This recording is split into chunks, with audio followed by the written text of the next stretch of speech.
NCERT के जो question है क्वेश्चन नंबर 15 एक्सरसाइज 3 का क्वेश्चन नंबर 15 इसको समझने के लिए मैंने पहले से ही एक सर्कल आपके सामने में ड्रॉ कर रखा है। आप देख सकते हो यहाँ पे एक सर्कल ड्रॉ किया हुआ है। हालांकि देखिए क्वेश्चन क्या कह रहा है उसके बारे में भी बात कर लें पहले, क्योंकि उसी पे सारा चीज हमारा फोकस रहेगा। कह रहा है the instantaneous speed is always equal to the magnitude of instantaneous velocity. तो स्पीड और वेलोसिटी में फर्क वेक्टर का होता है। आपको भी अच्छे से पता है कि एक स्पीड जो है एक स्केलर क्वांटिटी होती है, whereas the vector is a जो वेलोसिटी है, velocity is a vector quantity. ठीक है, तो चलिए कोई खास इसमें डिफरेंस नहीं है, लेकिन मैं इंस्टेंटेनियस कहने का मतलब किसी इंस्टेंट पे, किसी एक पॉइंट पे, किसी एक छोटे से स्मॉल इंटरवल ऑफ टाइम की बात की जाती है। तो यहाँ पे भी मैं उसी के बारे में बात करता हूँ। तो इसके सॉल्यूशन के बारे में हम लोग लिख लेते हैं। सबसे पहले बात करता हूँ मैं कि इंस्टेंटेनियस स्पीड। तो यहाँ पे मैं लिख रहा हूँ, देखिए आप, इंस्टेंटेनियस।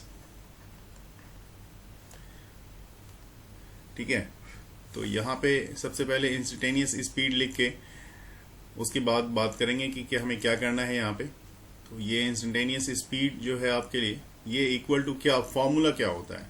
तो फॉर्मूला आप v से इसको रिप्रेजेंट कर सकते हो। v इक्वल टू आप लिख सकते हो delta x by delta T. बस इसमें आपको वेक्टर साइन नहीं लगाना है। और साथ ही साथ मैं ये भी बता दूं, यहाँ पे आपको लिमिट लेनी पड़ेगी, limit delta T tends to 0। Limit लेने का सेंस ये होता है कि टाइम का इंटरवल काफी छोटा है, टेंस टू 0 मतलब टाइम का इंटरवल काफी छोटा है। उसी तरह से अगर आप इंस्टेंटेनियस वेलोसिटी की बात करते हो तो इंस्टेंटेनियस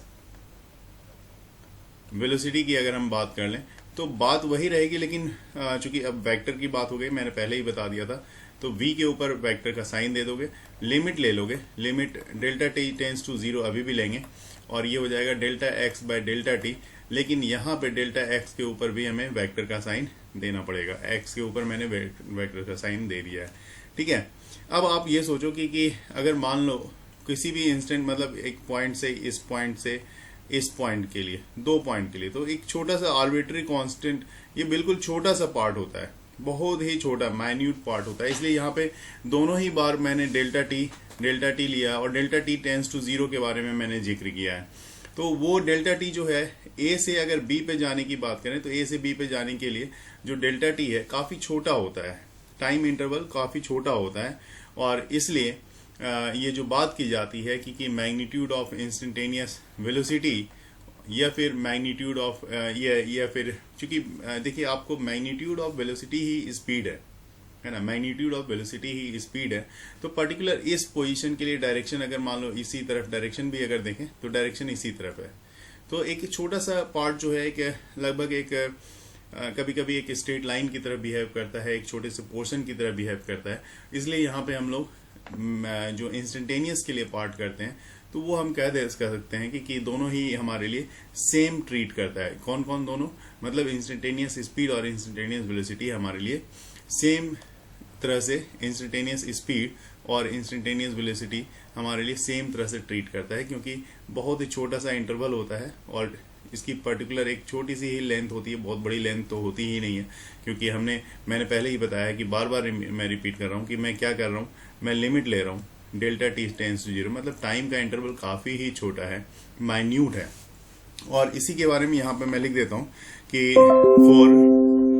मैं यहाँ पे इसके बारे में लिख देता हूँ for an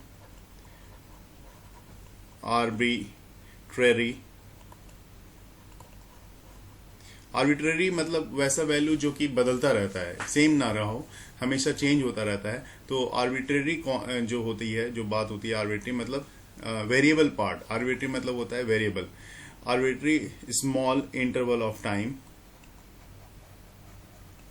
small interval of time. समझना यहाँ हमारे लिए जरूरी है, इसलिए मैं इसको दिखा रहा था यहाँ पे। क्योंकि देखिए इसलिए मैंने यहाँ दिखाया क्योंकि इसके अगर हर पोर्शन को देखा जाए, यहाँ पे देखा जाए, यहाँ से यहाँ, तो इसकी डायरेक्शन बदल जाती है। लेकिन पर्टिकुलर इसके लिए स्पीड और वेलोसिटी दोनों की बात की जाए तो दोनों को हम सेम कंसिडर कर सकते हैं, है ना। Of time delta T, the magnitude of displacement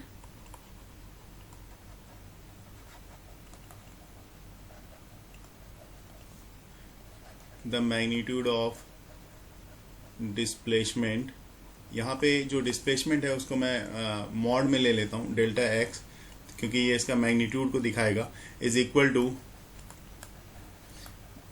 to length of the path, length of the path delta x. ठीक है, तो ये बात वही हो गई कि भाई ये क्या हो गया, यहां से यहां तक का length of path delta x को ही रिप्रेजेंट करता है ना। Magnitude of displacement delta x is equal to the length of path delta x. इसलिए इंस्टेंटेनियस स्पीड और इंस्टेंटेनियस वेलोसिटी दोनों ही आपको यहाँ पे सेम कंसीडर आप कर सकते हो। ठीक है।